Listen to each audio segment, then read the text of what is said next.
Hello everyone, welcome to another video.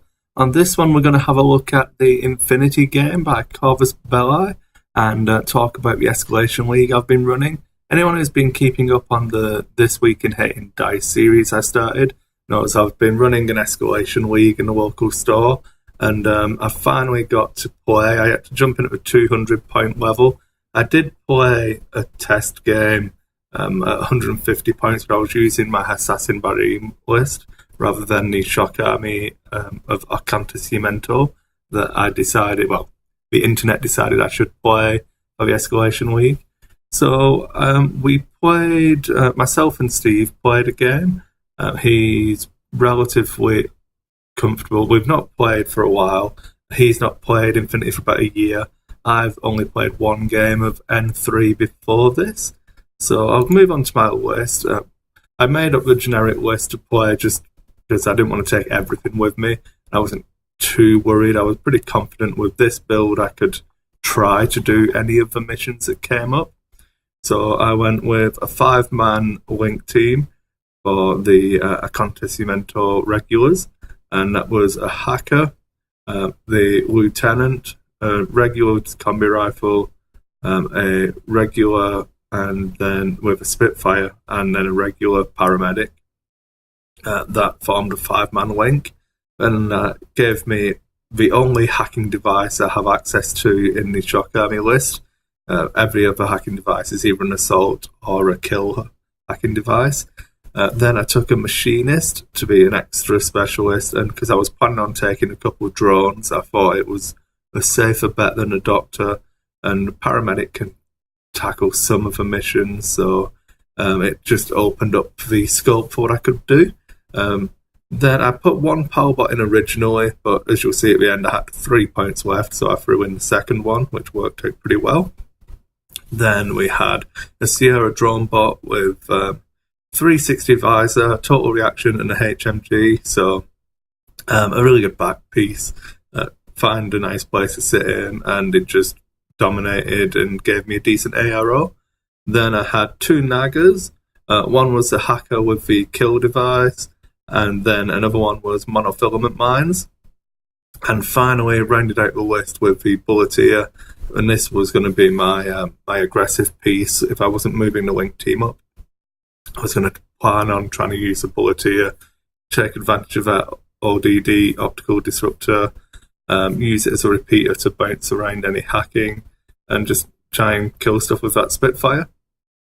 It worked out pretty well. You can see we played highly classified.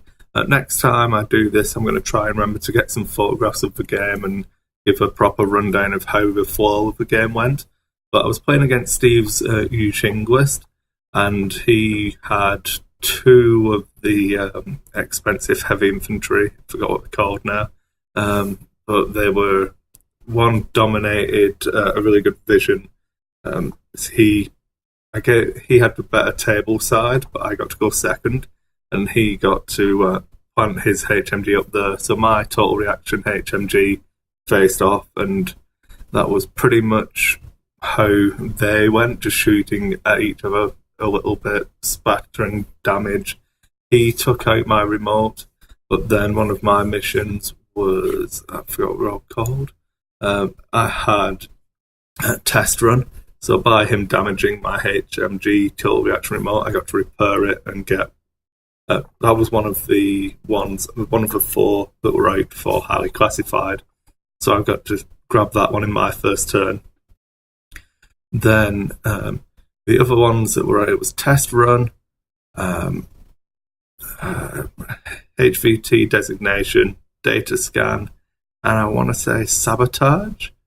It might have been telemetry, because I remember thinking I couldn't do one of them. No, inoculation, that was the other one, because it killed my doctor and I couldn't finish one of them. But yeah, anyway, that's by the by. Not really interested in listening to me trying to remember which other missions it was. So I got to get test run in my first turn, so it gave me a good start in the mission. I also managed to deploy my Naga hacker right in position to cover off his HVT and the monofilament mines was covering one of the entry lanes to where I'd placed my HVT, and my total reaction remote was also covering that angle. So I had a lot of defense over where he had to get to for any of those, and I planned on just doing a push with the Bulleteer armor bot, and it worked out pretty well. I got absolutely smashed turn one.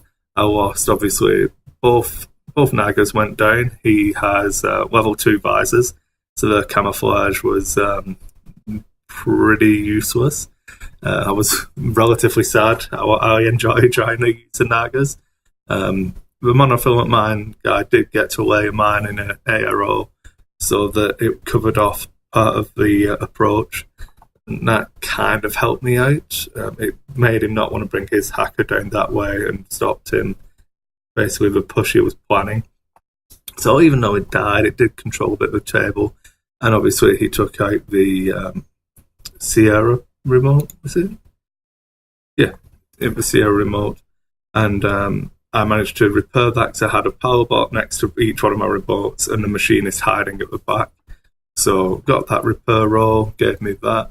Then I managed to put a bit of damage onto his heavy infantry with the HMG.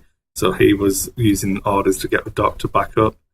Then pushing forwards, I managed to get my Bulleteer into position to threaten his softer targets, his cheerleaders, whilst also being within 8 inches of his HVT.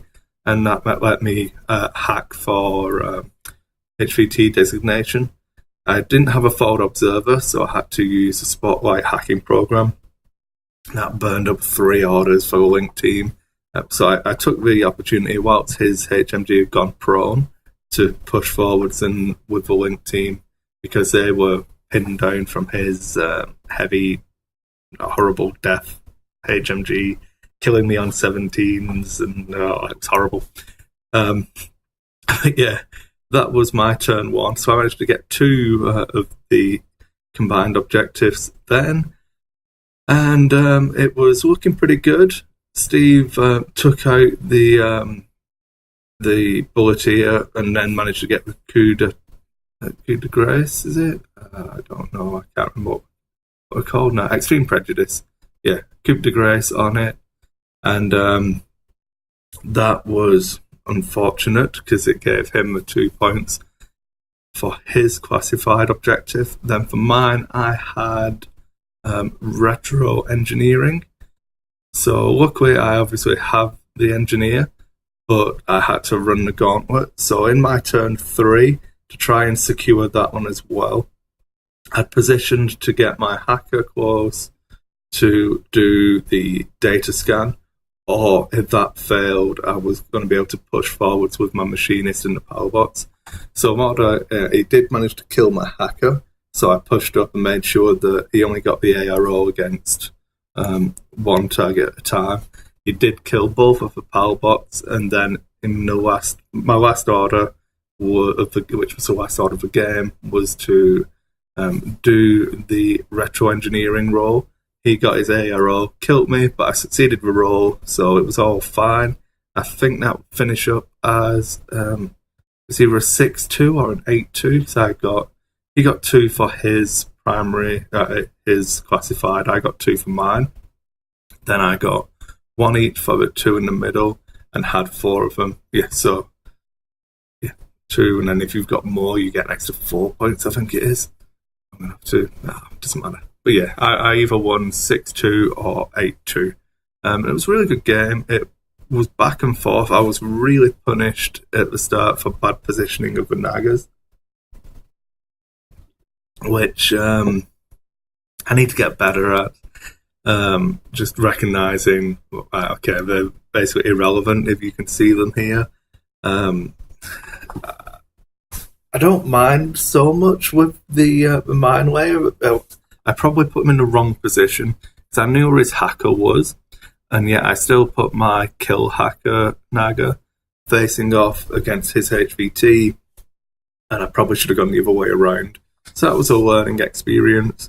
I could have then ARO'd and really protected that side, because the hackers still got anti-personnel mines. They're still not as scary as a monofilament, but they do the job. So I think that would have been a better approach. Overall, best performance was probably the HMG Total Reaction Remote was amazing. Managing to repair it, and I made an armor roll here and there because I was in the hard cover. I found obviously the Shock Army dies a little bit easier with the lack of armor, but the extra willpower helped with my hacking rolls. So I did enjoy it. The Bulleteer was good fun to use. It would have been better had the ODD kicked in against everything that didn't. Well, he had 2 guys with multispectral level 2s, so that was hard on it. I had to pick really careful lines of approach. But once I got to start fighting stuff that didn't have that, it was pretty cut and dry. So overall, the list performed pretty well. I needed to get better use out of the Nagas, which I'll try and do if I use the list again. And yeah, I will be endeavouring to do some painting on it. I've got a commission of some 40k stuff I need to work on this week. So I'm at least going to try and get some paint on the regulars, probably, just to get the colour scheme down. So I'll have pictures for that. And then I'll try and remember to take the camera to the store next time and get some photographs as well. So thanks for watching, everyone, and we'll see you on the next one.